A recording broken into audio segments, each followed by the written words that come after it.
Отож, вітаю усіх. Мене звати Ірина Мусій, я журналістка, правозахисна журналістка, документаторка воєнних злочинів росіян в Україні. І також я постійно протягом своєї журналістської кар'єри, скажімо так, це вже 10 років, я працюю з перевіркою інформації, працюю з впливами, тому що я займалася значну частину життя і політичною аналітикою, а також і журналістськими розслідуваннями, а це must have для тих, хто працює з розслідуваннями. Тому сьогодні буду розповідати вам про вплив російської ІПСО на Європу. Організатор цієї лекції – це Організація українців за кордоном, Ukrainian International Strategy Center. І я дуже вдячна, що я маю таку можливість. І, в принципі, я думаю, що це буде не одна лекція, а буде серія, в тому числі будуть ще у квітні і також у травні. Отож, найперше, що хочу запитати, хто із вас робив цей простий тест, про який я надсилала на електронну пошту? Це дуже-дуже такий він простий, але мені цікаво все одно почути, можливо, ви з ним, ви вже це робили щось складніше, а можливо і ні. Можете написати в чат. Угу. Не встигли. Да, я розумію, що це... Потім тоді подивитись на цей тест. Таких тестів є дуже багато різних, і це насправді дуже цікаво для розуміння, як взагалі навіть ми, там, журналісти, ті журналістки, хто працює з інформацією і хто не працює, як ми розуміємо ці речі. Тому що часом може здатися, що ми все розуміємо, але все одно це дуже-дуже така велика потужна машина пропаганди, фейків, дезінформації. І теж не виняток, що ми теж можемо потрапити і насправді потрапляємо під її вплив. Отож, війна завжди починається задовго до початку бойових дій і триває деякий час після їх припинення. І на відміну від традиційної війни, коли армія воює тільки з армією противника, психологічно ведуть проти, в першу чергу, мільйони цивільних, які не можуть дати здачі. Це фраза, яка належить експерту з психологічної війни Полу Лайнбарджеру. Насправді, у нього навіть є книга, її дуже легко знайти в інтернеті, англійською, яка якраз стосується психологічної війни, тактики ведення цієї війни, тому можете з нею познайомитись. Тож ми розуміємо, що війну Росія розпочала з Україною, так і, в принципі, з Європою, війну з цінностями, скажімо так, демократії, ще задовго до повномасштабного вторгнення в Україну. Інформаційно-психологічна операція – це сплановані дії з поширення інформації на іноземну аудиторію задля досягнення певної цілі, впливу на емоції, критичне мислення, почуття і дії цільової групи людей.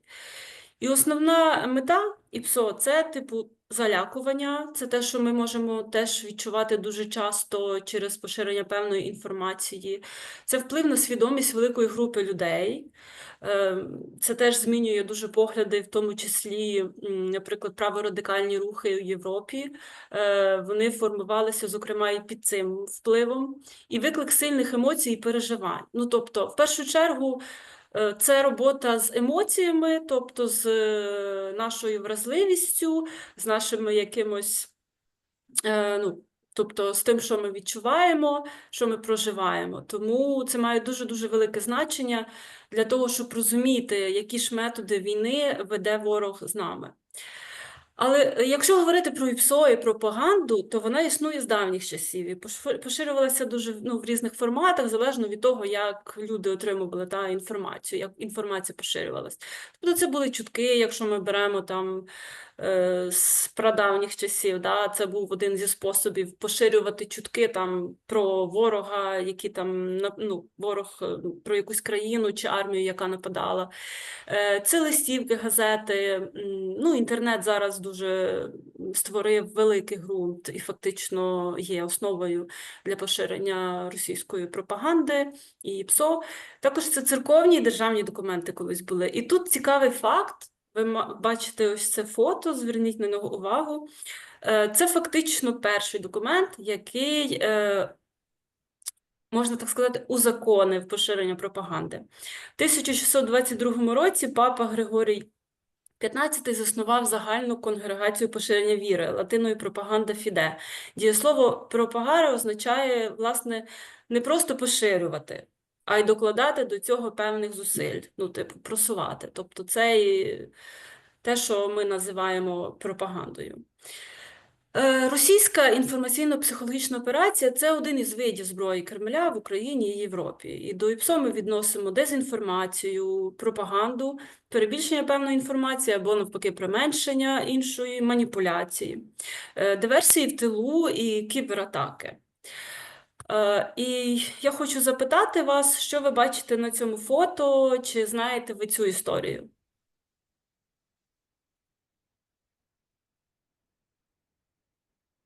Можете написати в чаті або підняти руку, сказати голосом. Да, будь ласка. Це мітки, які ми знаходили по всьому Києву і не тільки Києву, які вганяли в паніку жителів і подейкували, що це мітки для майбутніх цілей російських атак. Да, це правда, і ці мітки реально скрізь поширювали, і насправді всі ну, на це велися, бо це було страшно, це початок війни, про це писали ЗМІ, і реально писали про те, що це справді для атак, а зрештою виявилося, що це інформаційно-психологічна операція. На цю тему в мене теж є кумедна історія, якою я поділюся, про те, як моя сестра на початку вторгнення теж там проживала на Львівщині, і прийшли і сказали там сусіди, що поширюють мітки, ну, типу, десь там на вулиці. І вона пішла ці мітки і хотіла стерти. Але прийшли інші люди, теж сусіди, які на початку таке було теж відчуття, наче всі одне за одним стежать. Я не знаю, чи ви це відчували. Я це відчувала. І прийшли ці сусіди і подивились на мою сестру, що вона стирає, і вони подумали, що вона малює мітки. І вони пишуть в чаті потім. І моїй сестрі вже типу розказує ця інша сусідка, що типу от малювала мітки, тут все, треба її здати в Службу безпеки України. Ну, це смішно зараз згадувати, ми тоді теж всі сміялись, але спочатку це не було смішно. Це, знаєте, все на такому стресі, і ти не знаєш, що відбувається, що може трапитися далі. Хочу вам навести такий один термін, можливо, ви його чули, а можливо ні, про війну нового покоління, психологічну інформаційну війну Росії. Це такий російська теорія нетрадиційної війни, яка надає перевагу цим психологічним, орієнтованим на людей аспектам над традиційними військовими проблемами і наголошує на поетапному підході до невійськового впливу, таким чином, щоб збройний конфлікт, якщо він виникне, обійдеться агресору набагато дешевше в людському чи економічному плані. Тобто інформаційну війну вести вигідно, бо це дешевше.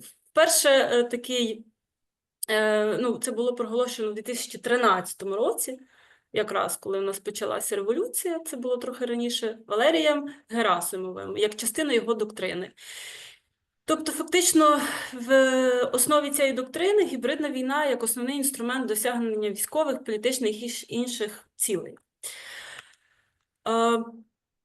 І тут вже, якщо ми говоримо про те, як поширювалася ця доктрина і як Росія поширює ІПСО, то важливо нагадати, що на початку 25-го року Росія збільшила кількість спецпідрозділів ІПСО в складі армії, зокрема в 3-й і 51-й загальновійськових арміях Збройних сил Росії. Крім того, готують фахівців в військовій академії Генштабу і військово-космічній академії імені Можайського. Як ГУР заявило, розширення цих підрозділів свідчить про намір збільшити масштаб інформаційно-психологічних атак проти України і Заходу. Тобто ці підрозділи працюють, і їх буде ще більше. І 2025 рік – це рік, коли зараз, особливо зараз, багато розмов про перемир'я, перемовини. І, зокрема, ці групи також будуть працювати і над цією темою. Скільки ж Росія витрачає на інформаційну війну? За оцінками Міжнародного центру перспективних досліджень, щорічні витрати Росії на інформаційну війну на Заході проти України сягають 4 мільярди доларів. За даними української розвідки, Росія планувала витратити 1,5 мільярда доларів лише на дестабілізацію України навесні 2025 року. Крім того, Росія вже витратила мільйони євро на пропаганду в 48 країнах під прикриттям правозахисної діяльності. Йдеться про діяльність російського фонду «Правфонд», який ще в 2012 році заснував Путін. Ну, це насправді дуже цікаво, тому що «Правфонд» не єдиний, яким прикривається Росія для того, щоб поширювати пропаганду. І дуже часто це всі освітні установи і так далі, які на перший погляд, здається, не становлять загрозу, але, як то кажуть, потрібно читати і дивитися між рядками, ну і взагалі вивчати детально біографії людей, які організовують ці заходи. Взагалі, сама діяльність правфонду була офіційно спрямована на захист російської мови у Європі. Я думаю, вам це багато що нагадує. До нас Росія прийшла захищати російську мову і здійснивши повномасштабне вторгнення. Так, я бачу щось в чаті. В рік. Йдеться про рік. Види пропаганди, які використовує Росія, взагалі, які використовують, це біла пропаганда, походить з відкритого доступного джерела.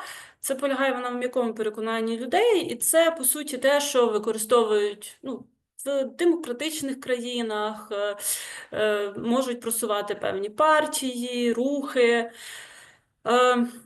Ну, пропаганда є частиною нашого життя насправді, і тому, скажімо так, в білій пропаганді нічого поганого немає. Але є сіра пропаганда і чорна. Сіра – це пропаганда вже без визначеного джерела чи автора. І основне призначення полягає в тому, щоб змусити ворога повірити в брехню. А чорна ніби подається з одного джерела, але насправді з іншого. Тобто маскування правдивого джерела, воно є найпоширенішим, і коли це пропаганда ворожої країни чи організації з негативним іміджем. Види російської пропаганди, яку Росія поширює, це наративне просування великої Росії, руського міра, загниваючого Заходу, ціль виправдати звичайно дії Росії, переконати її в особливій місії. Медійна – це через телеканали Rush Day, Спутник, які вже заборонені, але їм на зміну створювалися інші і продовжують створюватись. Новинні сайти блогерів і так званих незалежних журналістів, які начебто показують альтернативну точку зору у Європі. Кіберпропаганда, дезінформація, тобто це те, що ми стикаємося з цим кожного дня і дуже багато, це вплив через соціальні мережі, ботів, тролів, діпфейк-відео, телеграм-канали. Політична – це фінансування або підтримка проросійських партій, рухів. Тобто, основна мета – це поляризувати суспільство, завдяки цьому розкол в суспільстві. І щодо України, це підрив підтримки України. Також культурна і історична є дуже важливою, тому що дуже часто говорять, що російська культура окремо, і що вона, про її величезний вплив говорять, і французи досі захоплюються, наприклад, російською культурою, і не лише вони. Просто я знаю так з особистих розмов. Але це використання спільної культури, пам'яті про війну, радянське минуле, і не лише радянське, а ще раніше. І проте це ті ж самі там книги, російська література, російських класиків, це вже фільми, потім серіали про героїчну Росію, пам'ятники, безсмертний полк. Ну і конспірологічна пропаганда – це те, що теж Росія робила, і один з таких видів – це приклади COVID-19. Тобто, і це оці теорії змови. Яку найпоширенішу теорію змови ви чули, яка стосується війни в Україні, російського повномасштабного вторгнення?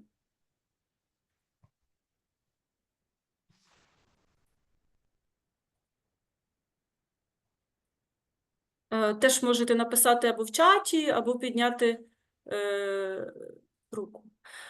Так, біолабораторії були. Але трошки ще уточню. Але те, що стосується саме мобілізації і всіх процесів, які стосуються залучення людей до війська. Це прям дуже така поширена теорія змови. Сумно, що навіть мої знайомі теж її підсилювали, поширювали. Ну, йдеться про те, що ця війна спрямована на знищення українського населення, і що це, типу, теорія змови світу. Да, через світову. Ну, наратив Зеленський диктатор це вже зараз поширений, це правда. Але оце, що світова змова і знищення українців, оце і прям чоловічого населення, бо про це мені розказували знайомі чоловіки, це теж був один з таких прикладів. Ну і провокативна пропаганда – це цілеспрямоване поширення дезінформації від імені ворога, ну, тобто, якщо говоримо, наприклад, про Україну, від імені України, щоб дискредитувати її. Тобто, це може бути фейкові заяви українських чи польських джерел, які принижують інших, це використання, там, наприклад, певних історичних конфліктів чи непорозумінь. Ми з Польщею маємо ці досі, на жаль, непорозуміння, і вони дуже добре просуваються, на жаль, ще й досі, і вони просуваються в Польщі. Економічна пропаганда – це те, що ми бачимо, використання енергетики, інвестицій, контрактів як важеля впливу. Тобто, ну і те, що Європа там залишиться без газу, це особливо, наприклад, може стосуватися Німеччини, інші, Газпром як інструмент шантажу і так далі. Так, бачу питання в чаті.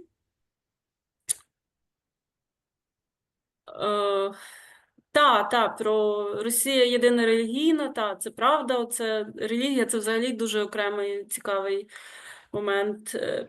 90% можливість померти ще до того, як потрапиш на нуль. Це теж говорили. Достатньо багато. Пані Мирославе, чи можете ви замовитись? Будь ласка. Дякую. Наративи російської пропаганди. Це приклади, от зараз можу навести приклади публікацій, на які вплинули російські наративи. І насправді справа в тому, що ці публікації в джерелах, які не є там якимось проросійськими джерелами чи фейковими, ну тобто, і це, на жаль, поширено. І дехто, наприклад, вважає, що це пов'язано з тим, що говорить про альтернативну точку зору і про дотримання навіть журналістських стандартів, але коли ми говоримо про пропаганду, перекручування інформації, фейки, то це не стосується порушення журналістських стандартів. Наприклад, французьке медіа трактувало Le Monde трактує позитивне ставлення до постаті Степана Бандери в Україні як прояв правого радикалізму. В Латвії теж видання, там, наприклад, про ситуацію в Бахмуті розказувало на підставі оцінок лідера групи взагалі Вагнер, ігноруючи українські джерела. В Італії теж видання подає новину російської інформаційної агенції ТАСС з звинуваченням України в пораненні італійського журналіста без балансу. Це теж дуже важливо. В Німеччині, наприклад, теж без необхідного контексту опублікували заклик до посла США вивести війська і техніку з НАТО. Це частина російського наративу про війну з НАТО. І ще хочу взагалі так по темах основні наративи Росії в Європі і Україні зараз. Це, звичайно, події російсько-української війни, Україна програє війну, українська армія вчиняє воєнні злочини, особливо, якщо ми говоримо там про Курську область. Польща анексує Україну. Це теж було дуже поширений такий міф, дезінформація про те, що взагалі хочуть поділити Україну, сусідні країни. Корупція в Україні, звичайно, велич Росії Путіна. Важливо теж сказати про багато дезінформації і маніпулювання щодо перебування українських біженців за кордоном. Один з таких наративів, які поширюють, це те, що українські біженці більш важливі, ніж місцеві мешканці. Українські біженці невдячні, це теж що ми чуємо.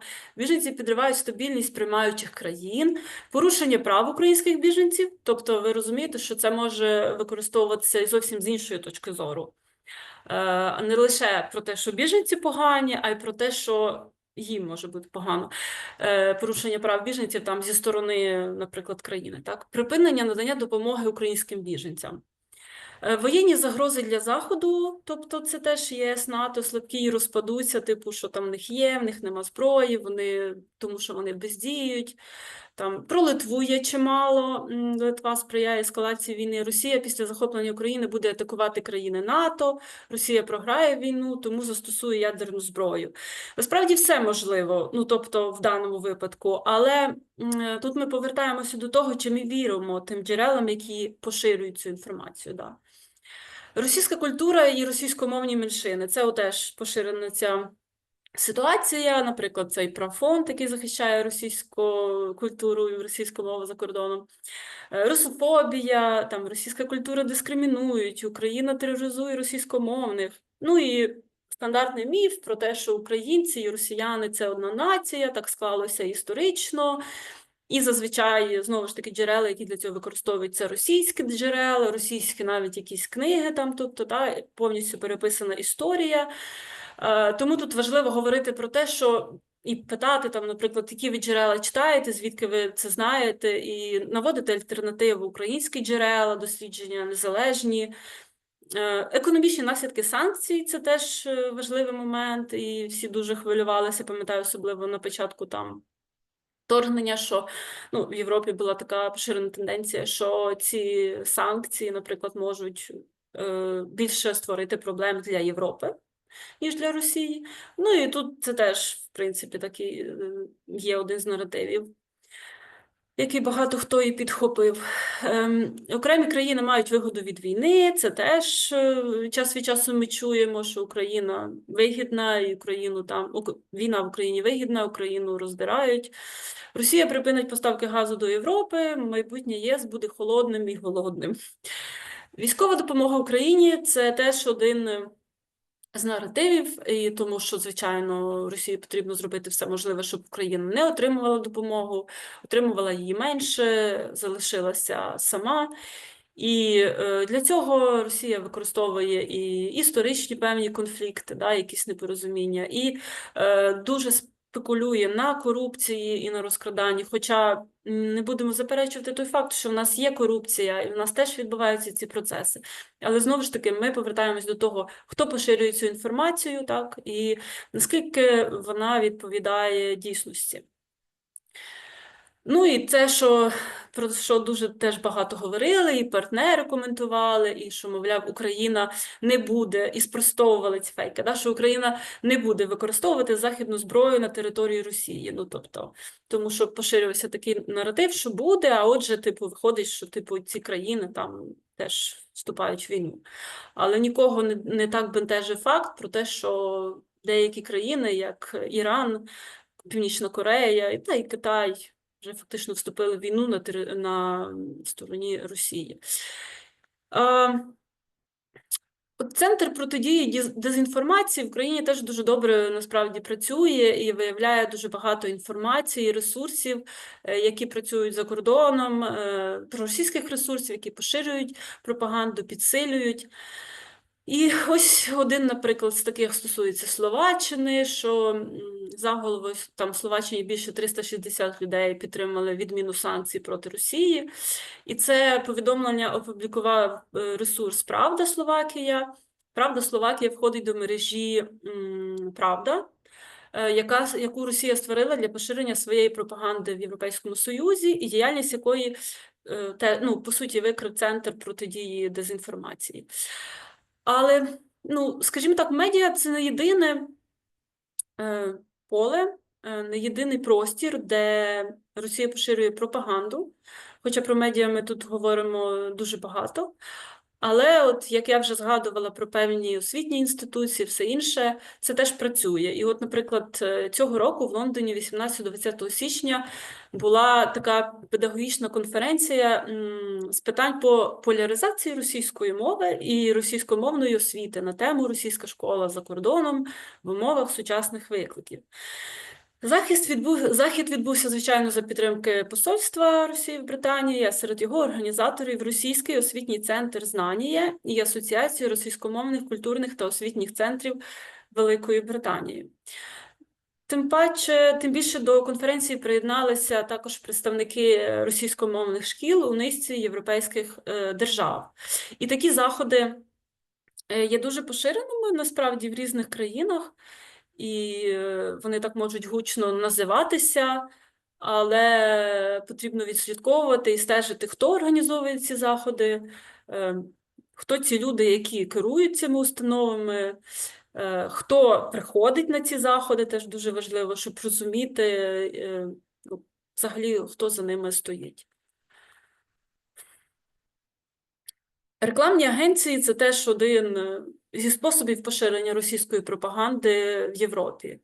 Наприклад, одну з таких компаній виявили журналісти британського видання Financial Times. Йдеться про рекламну агенцію AdNow. Ця російська мережа впливу займалася просуванням дезінформації про західні вакцини під час пандемії, фінансовими шахрайствами, а також зафіксовано її зв'язок з Келіном Джорджеску, антизахідним кандидатом на президентських виборах Румунії, результати яких були скасовані. Тобто за місяць було опубліковано 440 мільйонів рекламних оголошень у TikTok в рамках цієї кампанії.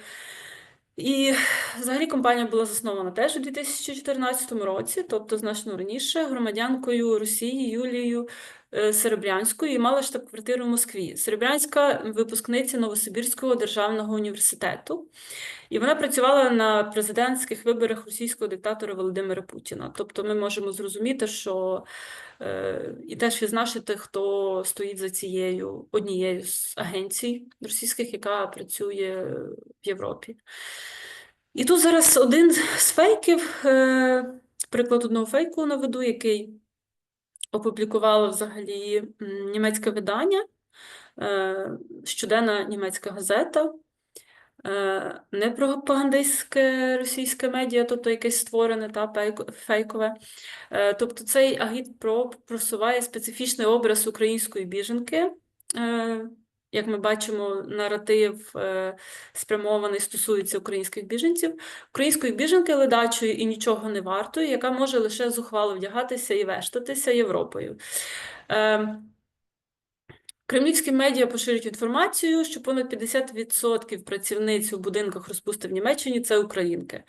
І про це от якраз повідомило це видання, яке нібито взяло інтерв'ю в секс-працівниці. Але по факту там була цією людиною, яка дала це інтерв'ю, це взагалі ніхто, не було ніяких інформації про неї, не було інших джерел, інших якихось аналітичних даних, офіційних, які теж можна було знайти. І це один з фейків. Я пам'ятаю, що мені навіть знайомі подруги скидали про це теж новину. На жаль, країни Східної Європи, зокрема Україну, ще до війни розглядали як країну секс-туризму. Зараз вже це почало змінюватися у зв'язку з тим, що люди почали змінювати свої погляди, в принципі, щодо українок, щодо України, але Росія все ще намагається просувати цей наратив, і він працює, на жаль. Так, бачу, що доєднуються люди. Рупори пропаганди – це медіа, публічні діячі, ботоферми, тролі. Насправді можна іншу класифікацію обрати, вона теж буде правильною, але якщо ми говоримо прямо зараз, як це працює, як працює російська пропаганда, то я обрала те, що найбільш поширено в даному випадку. І от хочу навести такі медіа, які Росія створила після того, як заборонили її проросійські медіа. Заборонили ці російські медіа, Спутник, Russia Today. Одне з таких медій – це «Голос Європи», Global Voice, Євромо і мережа з цих 24 вебсайтів загальною назвою «Правда», про які я вже згадувала. Сайти – двійники реальних медіа у країнах Європи і США. Тобто тут операція Допель, Гандер. Чесно, я не впевнена, чи правильно вимовляю. Ну, і ці сайти-двійники – це дуже, на мою думку, і взагалі з того, що я аналізувала, вони дуже працювали добре, тому що це були створені фейкові медіа типу The Guardian, да, або там німецьких відомих медіа. Звідки гроші на ці пропагандистські медіа? Повертаємося. Дуже прошу когось зам'ютитись, хто ще цього не зробив. Повертаємось до роботи російського фонду «Профонд», про який я вже згадувала. Він витратив сотні тисяч євро на підтримку цих сайтів, що боролися з цією русофобією і сприяли захисту російської мови. Він і фінансував цей «Голос Європи». Крім того, Профонд виділяв також кошти на діяльність ресурсу Євромо, який розповідає теж про ймовірні загрози росіянам в Європі. І говорить, що він це альтернативне медіа, альтернативна точка зору в Європі, це євроскептицизм, знаєте. Ну і місцеві партнери Правфонду також отримали субсидії від європейських країн, що дуже цікаво, в яких є відділення фонду. І це, знову ж таки, викликає питання щодо доцільності використання державних коштів в цих країнах. І це не одна така, насправді, ситуація, тому що вони теж, ці так звані пропагандистські ресурси під соусом захисту там, російської мови, під прикриттям правозахисної діяльності, вони теж можуть писати гранти, вони можуть отримувати і отримують субсидії від європейських країн. Це теж можна офіційно знаходити на сайтах, якщо відкриті дані в цих країнах, і моніторити, хто ж отримує субсидії, наприклад, да, від певній країні там, цього року чи наступного протягом певного часу.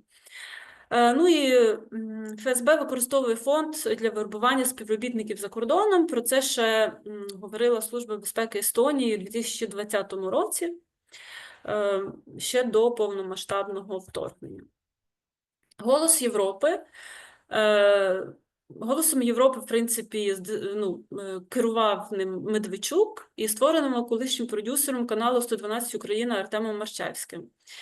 І тут я наведу дані огляду «Політіко», який, власне, зробив такий глибокий матеріал про це так зване медіа.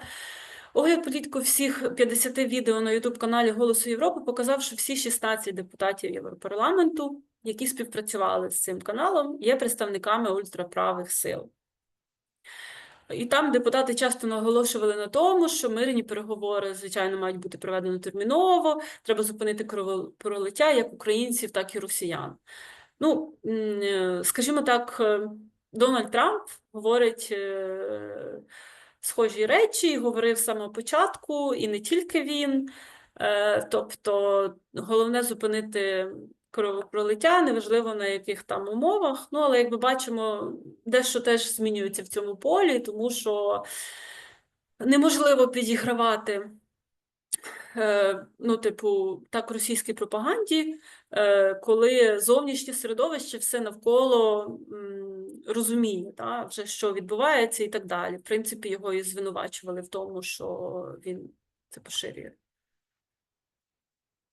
Видання Євромо ще досі працює, на відміну від «Голосу Європи», який вже не працює, на нього накладені, сайт взагалі заблокували, закрили в Європі. Але Євромо ще досі працює, і воно теж називає себе незалежним європейським виданням з редакцією в Бельгії. І ним керує московський фонд RusFuture, який, до речі, очолює український політолог Юрій Кот, відомий своєю проросійською позицією. Крім того, Євромо також отримував фінансову підтримку від Правфонду. Хоча загальна сума цього фінансування невідома, в одному контракті згадується фінансова підтримка в розмірі трохи більше 2 мільйонів рублів, близько 20 тисяч євро, тільки за 2024 рік. Інформацію про видання Євромо розслідувало французьке видання. Я тут теж залишаю там на нього лінк, потім в презентації ви зможете собі детальніше ознайомитись. І тут далі ми теж можемо сказати, проаналізувати веб-сайти загальною назвою «Правда». Це 24 сайти і телеграм-канали, які входять до цієї мережі, публікують такі дискредитаційні, маніпулятивні, фейкові матеріали щодо подій, які будь-яким чином стосуються України, зокрема війни. Наприклад, на ресурсах в Польщі і Німеччині тональність публікацій дібрана так, щоб підкреслити військову могутність Росії і нагнітати страхи європейців перед російською загрозою. Це частина російської такої дезінформаційної кампанії, пропаганда страху, мета якої збільшити тиск громадськості, тобто це робота з громадською думкою на європейських політиків і створити передумови для переговорів на вигідних, звичайно, для Росії умовах. В Німеччині також багато публікацій мережі, крім фейків щодо України, спрямовані на створення негативного образу самої ж Європи. Тобто це ж теж поширюється євроскептицизм. Матеріали також і мають на меті персонально дискредитувати низку європейських політиків, українських посадовців, яких, наприклад, знають у Німеччині. Крім того, вони також працюють з наративом про українських біженців в Німеччині, звичайно, для того, щоб поляризувати суспільство і налаштувати населення Німеччини проти України та переконати в необхідності політики умиротворення Росії і відмови від військової допомоги Україні. На сайті, створеному для Іспанії і Великої Британії, публікації мають ознаки автоматичної генерації контенту. Тобто вони навіть не постаралися їх якось, знаєте, там нормально зробити їхній рерайт для того, щоб вони виглядали більш-менш по-людськи. І там цей автоматично перекладений контент, він не весь, але здебільшого, і там теж просуваються ті самі наративи про втому Заходу від України, від війни, про те, що військова допомога марна, бо Україна все одно програє. Дуже цікава компанія з дезінформації, та, про яку я згадувала, мені було «Двійник» українською, яку Росія проводила в США і Європі. Тобто воно ще працює з травня 2022 року, використовує мережу несправжніх акаунтів-ботів для поширення посилань на фейкові версії справжніх новинних сайтів, таких от, як я вже згадувала, Der Spiegel, британське The Guardian, французьке Le Monde. І цікаво, що дослідники, які викрили цю мережу, говорять про те, що технічна інфраструктура цього двійника включає понад 300 мережевих префіксів і 100 тисяч IP-адрес ринковою вартістю 5 мільйонів євро, або вартістю лізингу близько 50 тисяч євро на місяць. Тобто ви розумієте, про які цифри йдеться. Я це читаю, я це розумію, але мені все одно важко уявити. Це дуже великі масштаби, і це лише один із проєктів Росії. Ця мережа все ще існує, тобто вона в 2024 році вона активно все ще існувала в Фейсбуці, в мережі X, колишньому Твіттері. І зараз Європейська комісія перевіряє, чи не порушують платформи, такі як Facebook, зокрема, свої зобов'язання відповідно до закону про цифрові послуги ЄС у контексті поширення оманливої реклами і дезінформації. Ну і щодо Твіттера в контексті заходів вжитих проти маніпулювання інформацією. Тобто, одне з досліджень показало, що, наприклад, з 4 по 28 червня 2024 року в мережі X опублікували 1366 проросійських дописів 6 мовами – німецькою, французькою, англійською, італійською, польською і українською. Загальна кількість переглядів до кінця червня перевищила 4 мільйони. Пости дискредитували, звичайно, західні уряди, критикували Україну і підтримку України Заходом. Експлуатували питання, які поляризують суспільство, і націлювалися на західні альянси в всіх умовах. От якщо подивитися на ось цю графіку, то ми бачимо, що поляризація суспільства має фактично найбільше 739. І тут дуже важливий момент. Чи реально побачити на лаві підсудних рупорів Кремля? Тих, хто не просто створює фейкові сайти, а також тих, хто публічно про це заявляє, і що дуже легко зафіксувати, і що фіксують кожного дня фактично українські фактчекерки, міжнародні фактчекери також. І на російському, наприклад, телебаченні ми знаємо, що з вуст всіх відомих пропагандистів, типу там Симоньян, Соловйова, Кисельова, Скабєєвої, регулярно лунають заклики до знищення української нації. Це заклики до геноциду. Саме визначення геноцид – це не лише вже про фізичне винищення, це також одна із ознак геноциду – це заклики до знищення певної групи етнічної. Тому важливо сказати, що заклики завжди підсилюють ворожі настрої певного суспільства, вони дегуманізують повністю групу, щодо якої буде відбуватися геноцид. І таким чином більшість людей, які здійснюють цей геноцид, вони не усвідомлюють насправді, тому що для них ті, кого вони вбивають, не є людьми. І це дуже страшно, якщо чесно. І, звичайно, що ці методи використовувала і пропаганда в нацистській Німеччині, батьком якої прийнято вважати Геббельса, але Геббельс не був засуджений, тому що він з усією родиною пішов в життя, отруївся цианістим калієм. Але опинився інший пропагандист, видавець німецької газети Юліус Штрейхер. Його визнали винним в злочинах проти людяності. Теж можуть визнати і винним не лише в геноциді, а в злочинах проти людяності. Адже 23 статті газети цієї містили прямий заклик до знищення євреїв.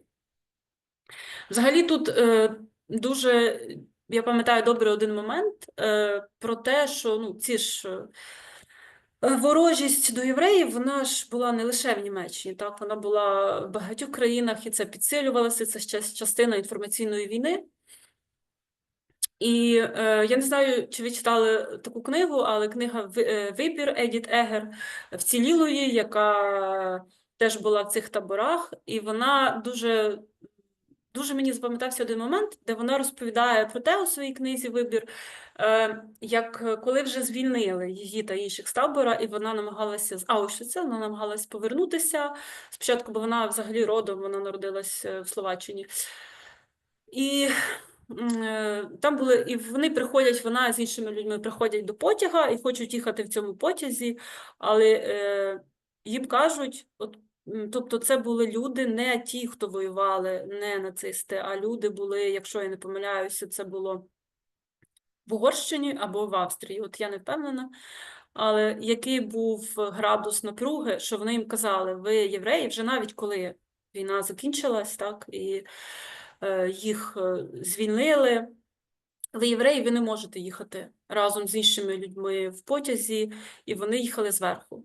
Вони їхали так зверху і добиралися потім до тих місць призначень, куди запланували. І це, для мене цей факт, він дуже показовий. І він теж свідчить на підтвердження думки про те, що війна психологічна, вона триває і після завершення, скажімо так, війни на полі бою. І ці настрої ворожі, вони можуть мати наслідки і поширюватися і десятиліттями, а потім знову підживлюватися. Це все воно нікуди не зникає. Ще одним історичним прикладом здійснення правосуддя за таку, скажімо так, геноцидальні заклики до знищення. Є історії керівників вільного радіо і телебачення «Тисячі пагорбів» і часопису «Кангура» в Руанді. Якраз використання пропаганди в цих медіа призвело до геноциду народності Тутсі в Руанді.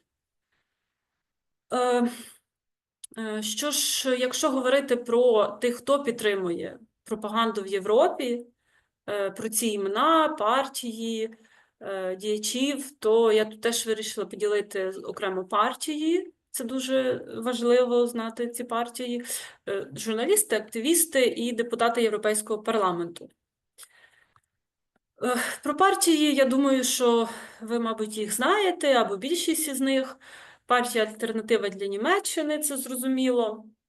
Партія реформації Великої Британії, партія свободи Австрії, яка, до речі, ще підписала угоду про співпрацю з партією «Єдина Росія» в 2016 році. І крім того, вона нещодавно, у 2024 році, вона отримала більшість на виборах, до речі. Партія також в Бельгії, Вламс, Беланг, які члени цієї партії відвідували незаконні референдуми в Криму і підтримували проросійські рухи в Україні. Партія відродження в Болгарії, яка ініціювала вотум недовіри Болгарії через його підтримку Україні і санкції проти Росії. Золотий світанок Греції. До речі, про золотий світанок Греції, то тут якраз цікаво, що більшість її лідерів або ув'язнені, або відійшли від політики зараз.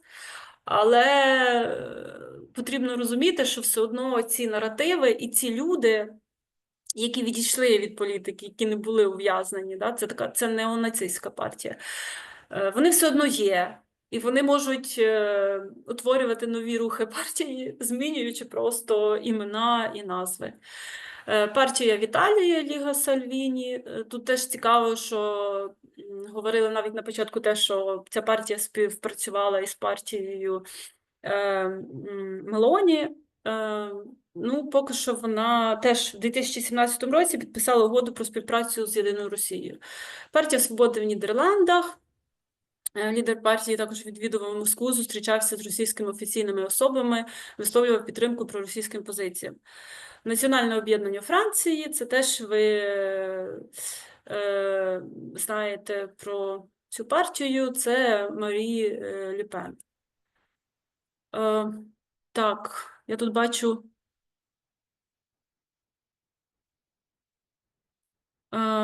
Там це правда, партії набагато більше. Я це тут сказала про основні, але їх справді набагато більше. Так, ще сіра конячка Ліві. Так, тут потрібно дивитися насправді, хто стоїть за цими партіями, які вони поширюють ідеї, і аналізувати з цього. І журналісти, діячі, які підтримують Росію і пропаганду поширюють. Це, думаю, ви теж, мабуть, про них знаєте.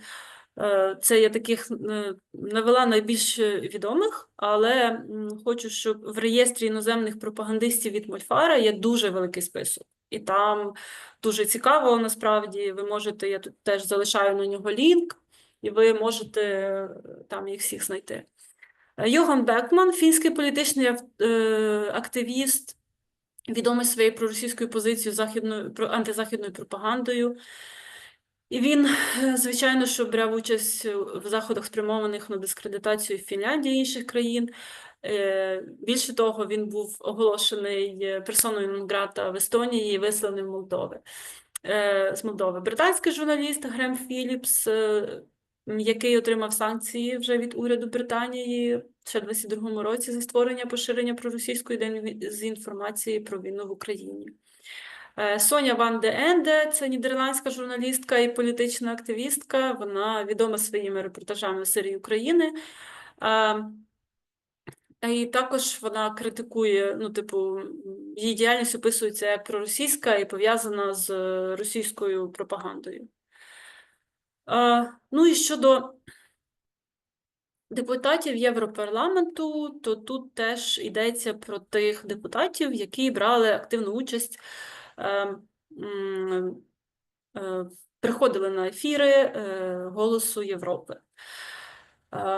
Це двоє німців, французи, нідерландець один, італійці двоє, словаки, естонець, іспанець, хорват, данець. Ну, як я вже згадувала, 17 травня 2024 року Рада Європейського Союзу призупинила мовлення «Голосу Європи» на території ЄС. Але насправді, якщо говорити про Європейський Союз і говорити про оці інтерв'ю і все інше, то на каналі Євромо досі є дуже багато різних відео із політиками і так далі. І так звана альтернативна точка зору, мовляв, критика Європи, і там досі все активно публікується. Цікаво говорити, коли ми говоримо про поширення пропаганди, про дезінформацію і фейки, про те, як завдяки кому, чому зростає напруга в суспільстві і цей такий тиск. Це говорити про ботоферми і тролі. Там якраз цікаво в тому тесті було одне питання про ботоферми і тролі. Ну, типу, будете мати час, то пройдіть його. І звичайно, що це зазвичай ботоферми – це фейкові акаунти, вони приходять, пишуть ідентичні коментарі під різними дописами, вони можуть трохи змінюватися, але зазвичай ні, їх відразу дуже швидко можна впізнати. Ці акаунти можна навіть по іменах все інше верифікувати, чи є такі люди, або, наприклад, якщо якесь є фото з інтернету, а не цієї людини, можна його теж верифікувати через Google, тому можна це зрозуміти. Але от я хочу сказати про такі кілька груп. Перша з них – це тролі з Ольгіна. Це робота найманих коментаторів, які розміщували неправдиву інформацію, провокативні коментарі, стала з однією таких масштабних кампаній інформаційної війни Росії проти України. І використовувалися тут не лише російські інтернет-ресурси, а й інтернет-ресурси України, Європи і США. Тобто неофіційна назва цих установ, це не офіційна назва, а офіційне агентство інтернет-досліджень, офіс якої в Ольгіно, це район Санкт-Петербурга, і ці тролі з Ольгіна належали Пригожину. Зараз незрозуміло, насправді, тобто вони продовжують свою діяльність, але ну, вони змінюють, знову ж таки, створюють нові якісь організації. Однак, ну, фактично, офіційна вже назва тролі з Ольгіна, тобто офіційно говорять про те, що вони не працюють вже під цим так званим брендом, да, і під цією офіційною назвою. Ще одна московська піар-компанія Social Design Agency, яку очолює Ілля Гамбашидзе. Видання Washington Post отримало доступ до документів розвідки ЄС і довідалося, що в 2023 році Москва у Франції і Німеччині працює над тим, щоб послабити підтримку Києва і дестабілізувати ситуацію в самій країні, використовуючи ботоферми і тролів. Цією компанією саме керувала ця московська піар-агенція. Ще одна агентство, теж агенція ФЕС, дочірня компанія російської AdNow, про цю я вже теж згадувала. І це також воно було залучено, до речі, до цих компаній з дезінформації щодо вакцини проти COVID-19. Стандартна тактика – використання фальшивих акаунтів, неправдива інформація про вакцини і так далі. Ще одна цікава, що поширено в Німеччині, ті, хто з Німеччини, вони, мабуть, знають про неї, Реконкіста, перепрошую, Германіца. Це така ультраправа онлайн-група, яка теж використовувала скоординовані кампанії в соціальних мережах для впливу на політичні дискусії і вибори в Німеччині. Вона теж мала зв'язки з російськими структурами, отримувала підтримку, і зараз вона не функціонує, але концепцію реконкісти використовують. Тобто навіть нещодавно Орбан заявляв, що в Європі потрібна реконкіста, тобто цей меседж,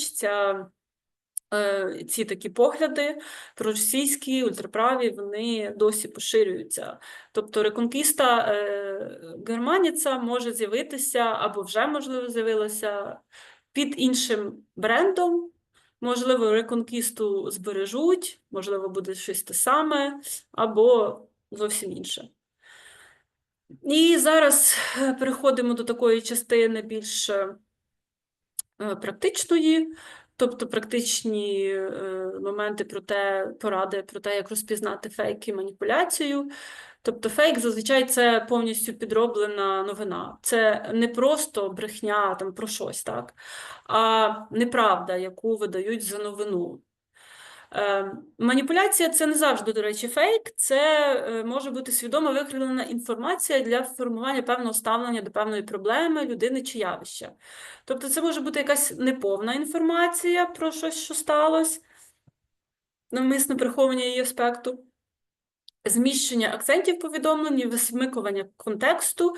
Також це може бути, наприклад, якісь фото, навіть зруйнованих будівель під час війни там в Україні, або якісь інші фото, наприклад, фото солдат.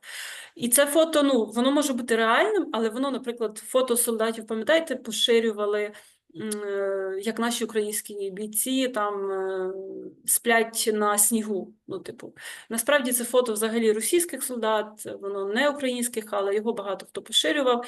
І в даному випадку це, типу, є маніпуляція, тому що це фото реально, тобто, існує, так, але воно стосується зовсім іншого. І тут основні поради, які я дуже, до яких рекомендую прислухатися, я думаю, що ви їх теж використовуєте, але не буде зайвим нагадати, від проєкту медіаграмотності «Нота єнота». «Нота єнота» взагалі дуже прикольний проєкт. Це така інтелектуальна гра про те, наскільки можна відрізнити пропаганду російську, там, фейк від маніпуляцій і так далі. І там на сайті Нота Єнота теж є дуже багато цих ігор, можна їх обирати і таким чином, скажімо так, тренувати своє критичне мислення. Тож, такі поради. Перше, це перевірити джерело, хто це каже, чи відоме джерело, чи є в нього сайт, інформація якась контактна, редакція. Якщо джерело, там, телеграм-канал, чи якась фейсбук-група з дивною назвою, без автора, без посилань, це, звичайно, тривожить дзвіночок, і не треба вірити відразу цій новині. Знайти підтвердження важливо в інших джерелах, на офіційних сайтах установ. Тобто, якщо говорять... не знаю, про відключення світла навіть, те ж саме, про яке говорили багато в Україні, чи щось інше, і це поширюють в якомусь неперевіреному каналі, Телеграмі. Важливо знайти сайт установи і знайти там про це інформацію. Якщо про це інформації немає, то швидше за все, що це неправда.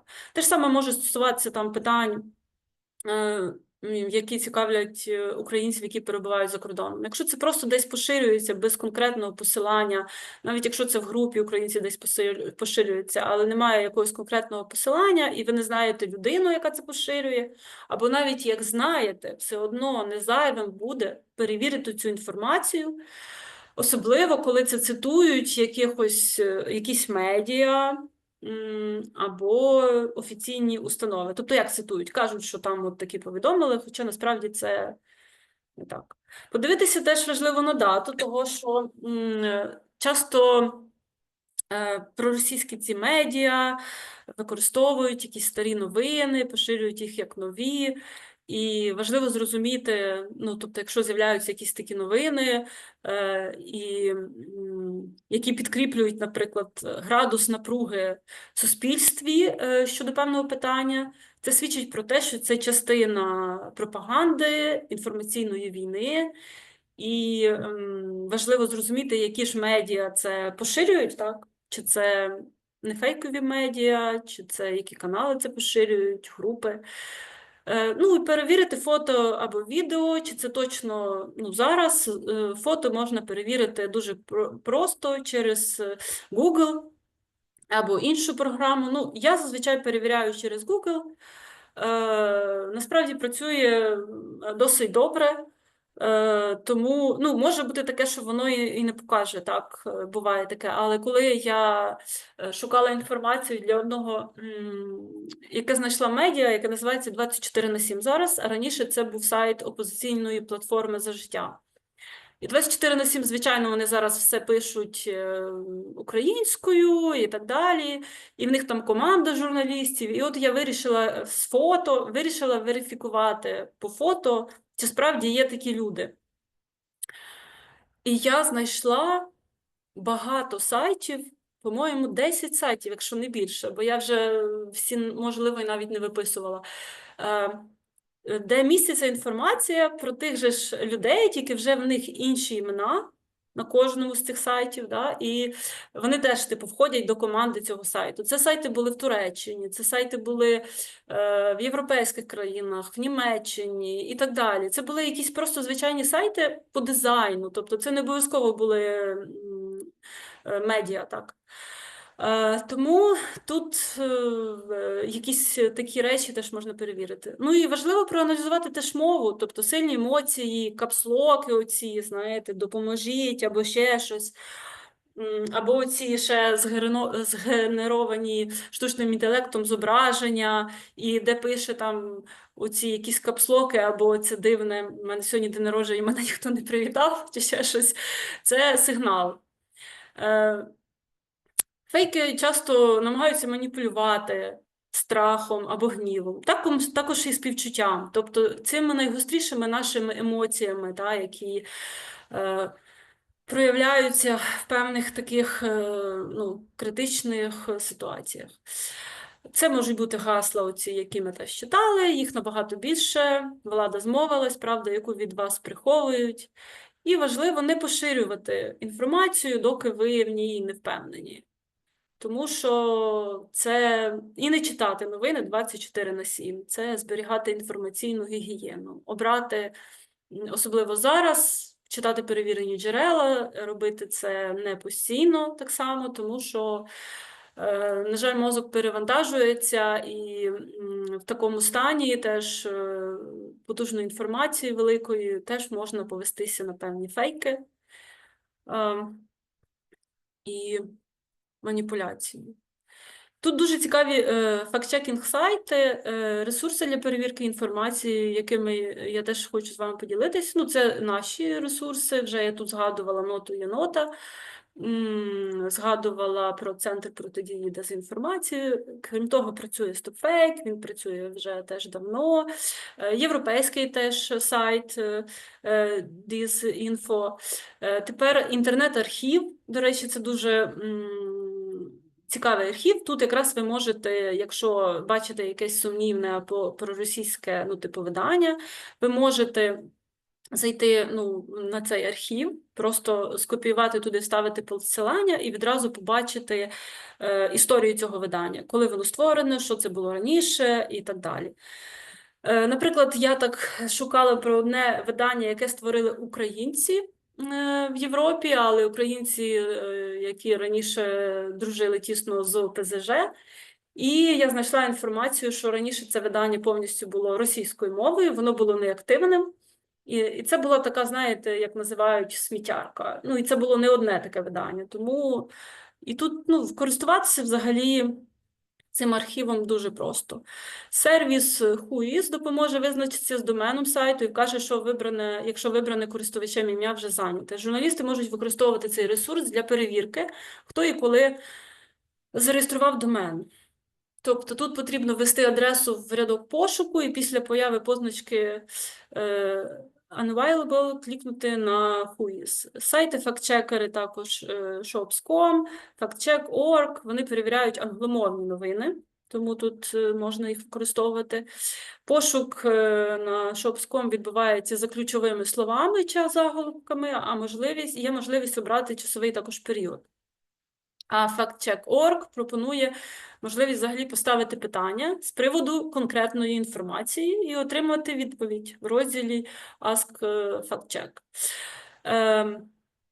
Перевірку іншими мовами теж здійснює ресурс для фактчекінгу Google Fact Check Explorer. Так, що тут у нас ще? Ну і тут теж додатки, які можна використовувати.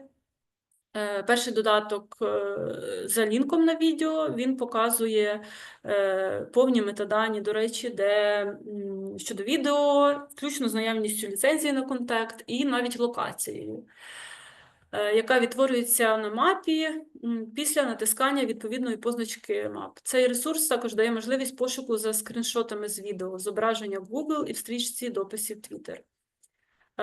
This person doesn't exist. Це сайт-генератор фейкових облич. Я теж, до речі, користувалася теж цим сайтом для перевірки і теж знаходила, що this person doesn't exist певних осіб. Ну, скажімо так, фото перевіряла і виявилося, що розширення також Chrome Extension спрощує пошук за фото, пропонуючи здійснити його одразу в кількох пошукових системах.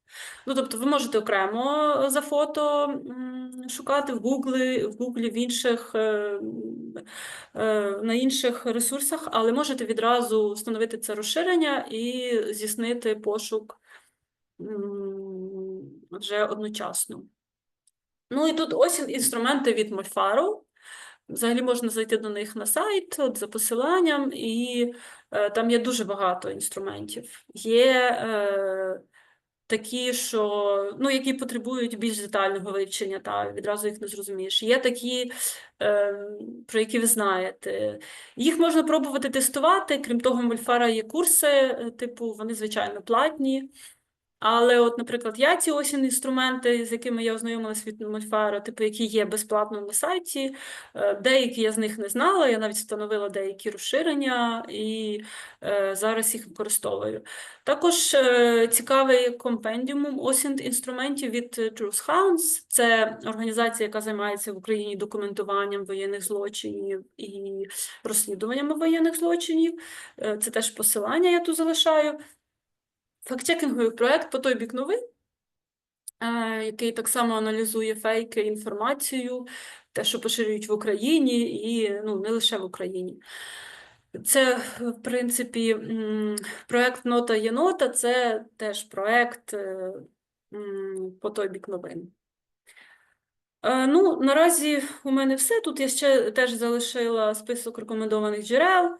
Це те, на що я посилаюсь. Також тут от Vox Ukraine, це так само дослідження з впливу російської пропаганди і теж перевірка.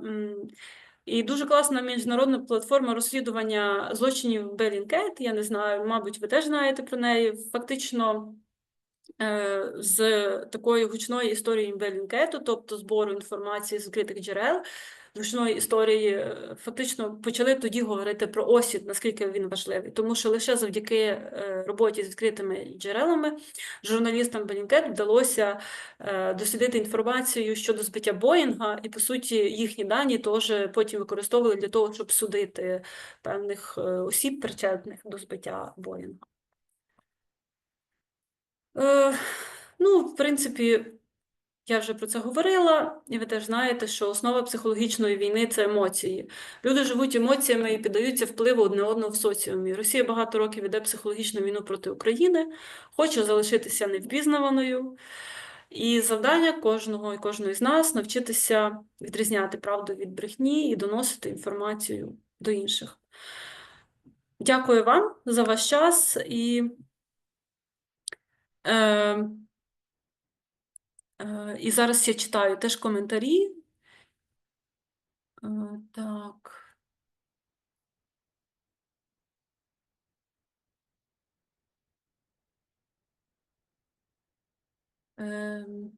Ага. Що таке «Голос Європи»? Голос Європи це було медіа, яке було створено в Європі, і це проросійське медіа. Вони називали себе альтернативним медіа, євроскептичне. І в 2024 році фактично воно вже заборонене в Європі. Вони запрошували туди європарламентарів, євродепутатів, фінансувало, журналісти зробили розслідування, вдалося довести, що «Голос Європи» фінансував Російський правфонд. Так звана організація, яка діє в Європі і працює для захисту російської мови, так, і боротьби з русофобією. А по факту, під прикриттям правозахисної діяльності, вони вчиняють злочини, беруть участь в інформаційній війні. Так, здається, бачила їхній сайт мене. Ага.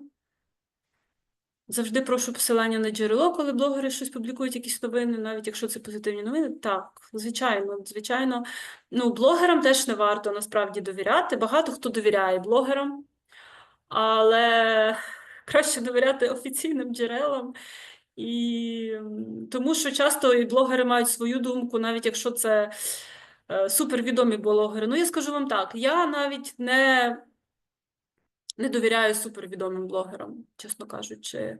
І коли мені скидають якісь лінки або ще щось, я питаю, ну, а яке джерело? І я, якщо вони, блогери, посилаються на якесь джерело, то це добре, я його теж перевіряю, але якщо ні, то все одно варто знайти.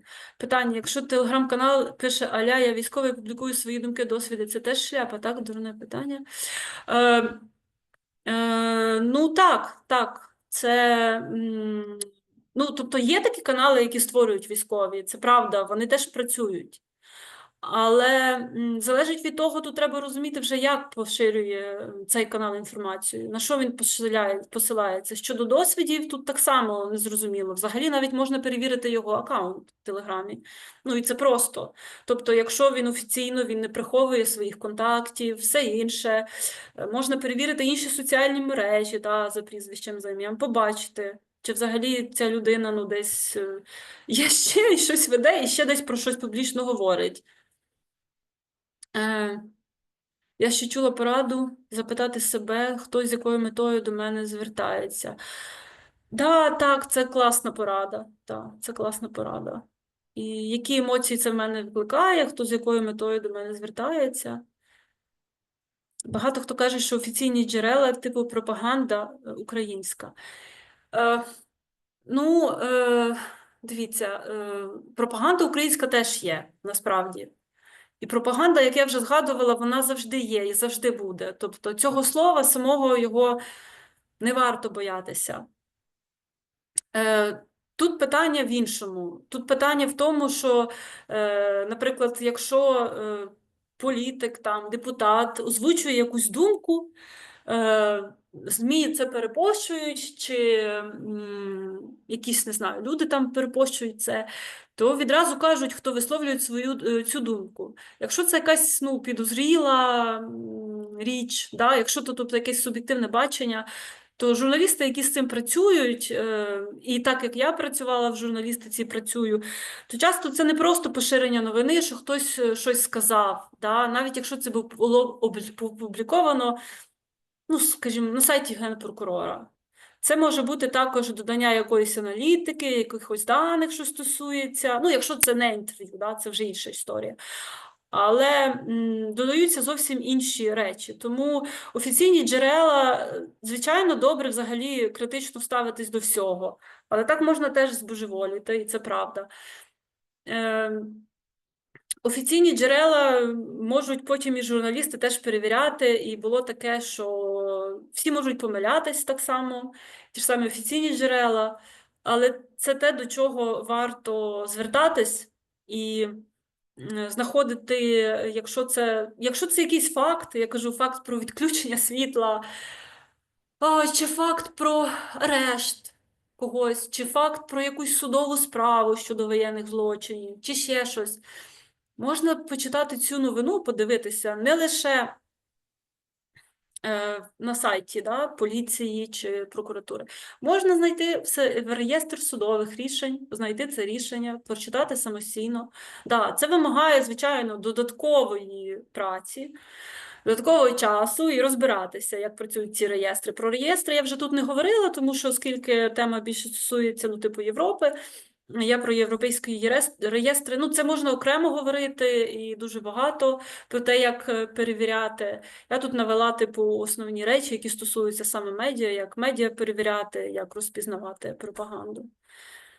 Е, ну так можна збожеволіти, це правда, і зануритися в теорії змови. Ну, я вам скажу так, що іноді люди, на перший погляд, які теж журналісти, колеги чи політологи, які,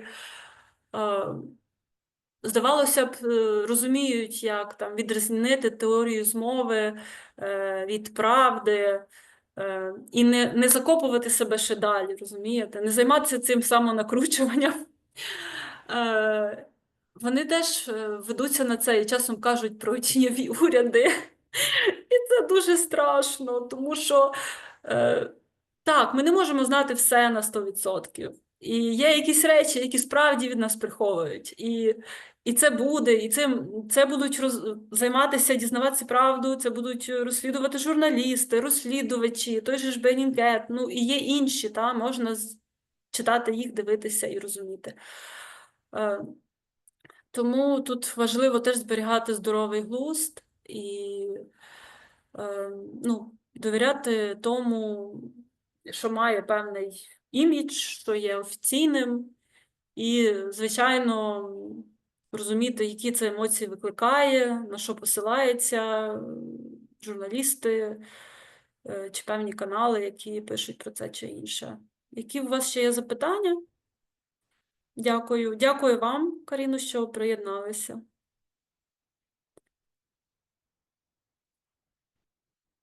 Якщо у вас є запитання, ви можете їх залишати або розповісти про свій досвід, наприклад, боротьби з російською пропагандою в Європі.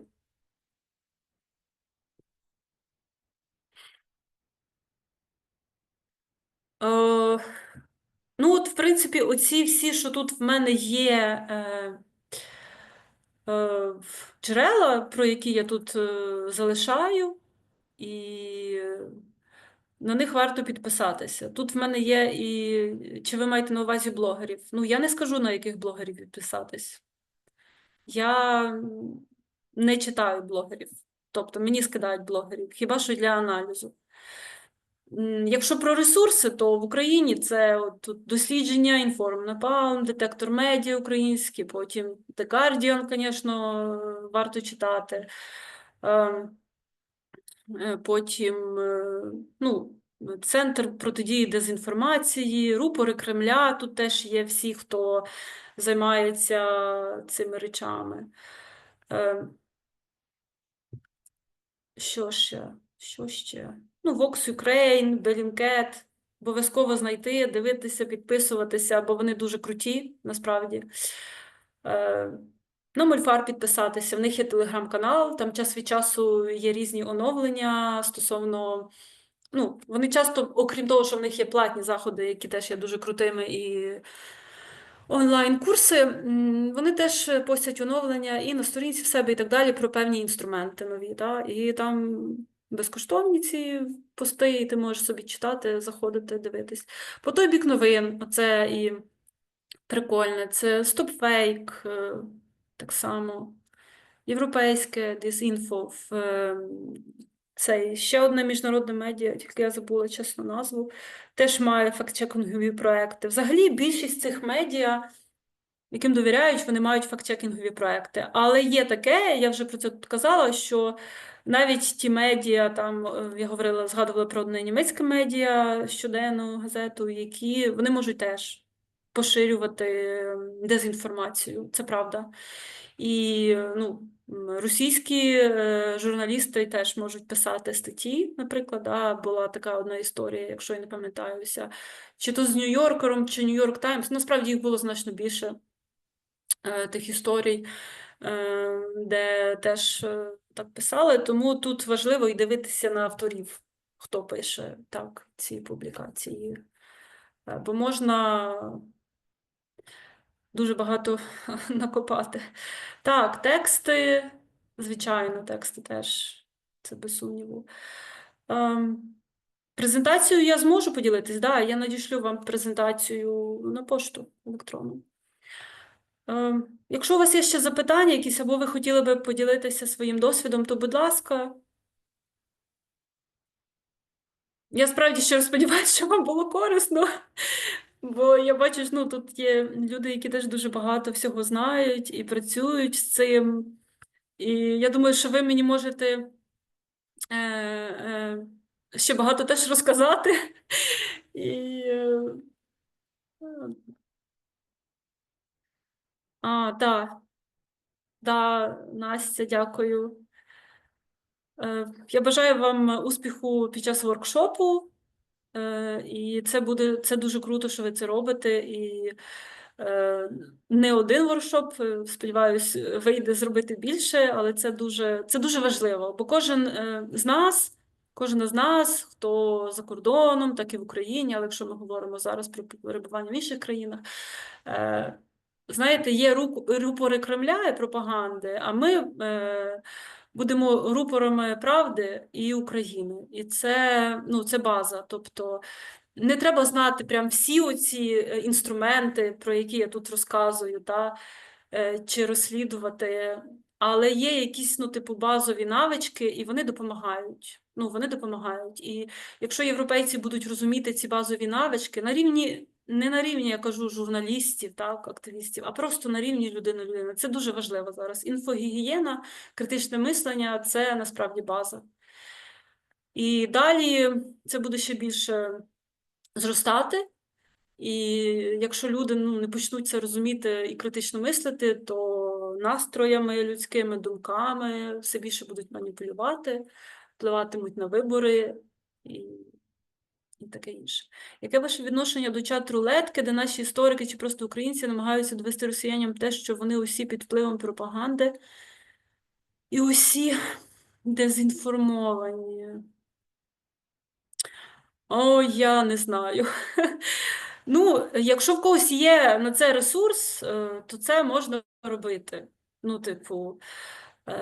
Я не знаю, який коефіцієнт корисної дії з цього. Тобто, якщо насправді вдалося переконати хоч одну людину, і потім цей росіянин задонатив на ЗСУ, то прекрасно. Але теж як зрозуміти, чи вони, наприклад, вірять в це чи ні. Тобто, головне, якщо в людей реально є ресурс, і вони, то це теж можна робити. Я просто, наприклад, би такого не робила, бо я не дуже бачу в цьому сенс.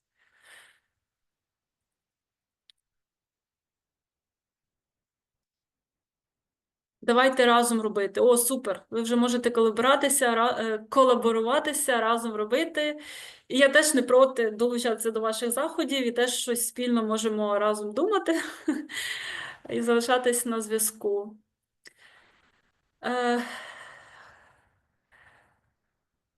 Дякую, Світлано, Тетяно, дякую вам усім, що приєднались. Це круто, що ви хочете зробити такі, щоб вони самі проаналізували джерела. Насправді це теж дуже важливо. Я думаю, що ми теж могли би проаналізувати якесь джерело, але вже так це зайняло достатньо багато часу. Але в нас будуть ще лекції. Насправді, наступного тижня в четвер я буду говорити про вплив Росії на вибори, на політичні процеси, про російські релігійні організації, навіть окультні рухи, які зараз теж дуже поширені в Європі і мають багато підтримки, наскільки вони всі мають своє коріння з Росії. І там, на цьому заході, ми можемо, до речі, проаналізувати деякі речі. Я думаю, що і буде така практична частина. Це наступного четверга буде. Я ще надішлю повторно лінк на реєстрацію, все інше. Але думаю, що це буде цікаво і запрошую вас приєднуватись. Так, знайду, я скопіюю ваш номер.